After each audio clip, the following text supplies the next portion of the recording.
Okay, guys.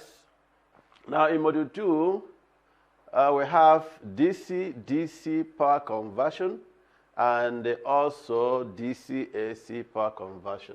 So module 2 will be DC-DC and DC-AC power conversion. All right. So now, before we start, let's assume that you have, if you have something like that, I just want to, just a joke, okay? If you have like this, and you have this transformer, and let's say you have a source here of 12 volts, and you have a load there, all right? And let's say you have a voltmeter to measure. Now, let's say this is in a ratio of 2:1, and you put 12 volts here. How much voltage can you get there? All right? How much voltage? Okay. Okay, I know that some people will think that the voltage here will be 6 volts, but it's not. Remember, this is a DC. All right? If this is DC, and immediately you connect this, you are not going to get anything here because the transformer will saturate. All right? Because now for an EMF to be induced here, there need to be a change, a relative change of magnetic flux with time. All right? But because the DC only flows in one direction, so it doesn't go forward, backward, okay? It does not, so it's not sinusoidal, so we are not going to get also a sinusoidal flux. So if we can't get a flux that goes forward, backward, then an EMF will not induce there.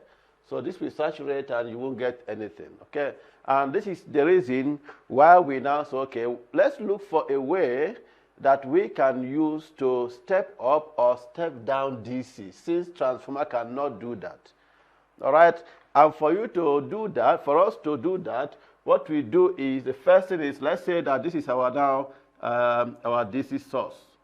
All right, now, and it connects to a load. What I'm going to do is I'm going to put a switch there. Okay, now I need to start, if I have this as my source voltage, as we have that, then I can switch this on, off, on, off, on, off. Remember, if you put this on completely without off, you just have like that, the source voltage all the time. But if you put this on, off, on, off, on, off, all right? Now, then you are rather going to have on, off, like that. Okay?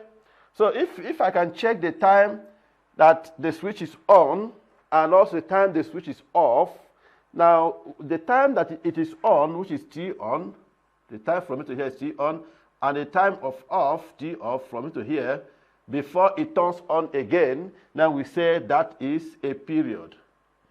So it's a period T. Okay?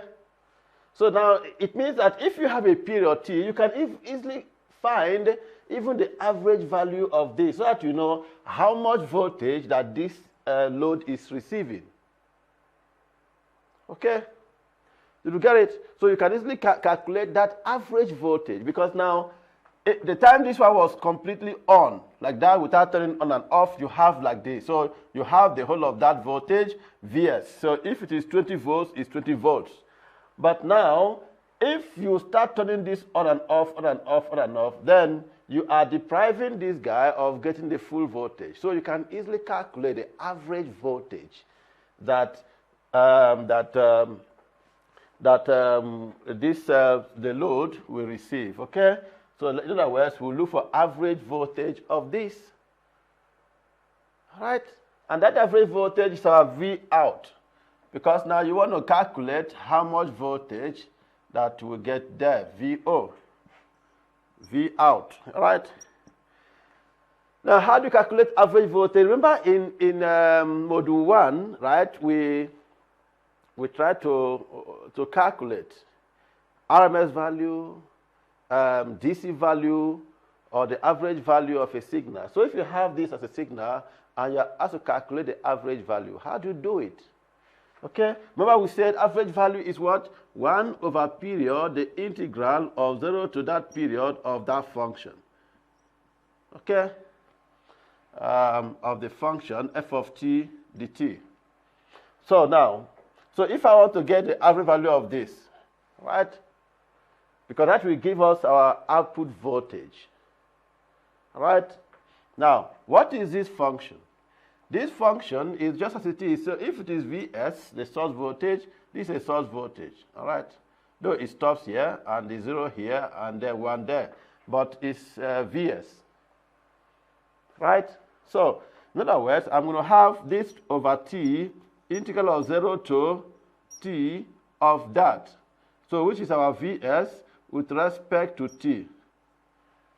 Okay, you get Vs with respect to t. Now, but we see that we only have this from here to here. This is off. So it means I can write this as 1 over t, the integral of 0 to t of, now in this case, I'll just get 0 to this t on, all right? T on, in that case, of Vs dt. Now you can now integrate Vs. If you integrate Vs, it's a constant, right? If it's a constant, what do? You just multiply by time, okay? You multiply by t. So that means this will give you 1 over t, okay, by Vs t 0 to t of on. So now wherever you see t, you put our t on, right? So that we have that to be 1 over t Vs t on. Okay? So we have that as t on, which is, at the end of the day, it's like t on over t Vs. So we can say that this is t on over t multiplied by Vs. What is that? We said it's an average value, the output voltage of that. So we said this is our VO. So that means, in this case, we can just, I hope you see here, I can easily write there that VO is the same thing as Vs t on over t. All right? You can write this as small t on, but this is t on over t. Okay, did you get that? So that t on over t, which is the ratio of time of on to the period, we call that now duty cycle.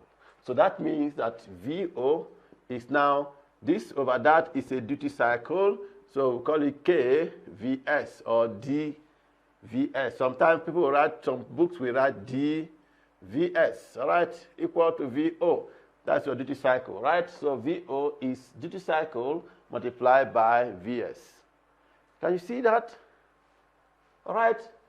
You see now we have now used, in other words, if I want to get VO, it depends, the value of VO will depend on the duty cycle. The duty cycle is a ratio of time of on to time of off. So if I make the time of on to be larger, the duty cycle will be larger, and then the Vs minus that times that will give you VO, which will also be larger, right? Okay? Did you get that?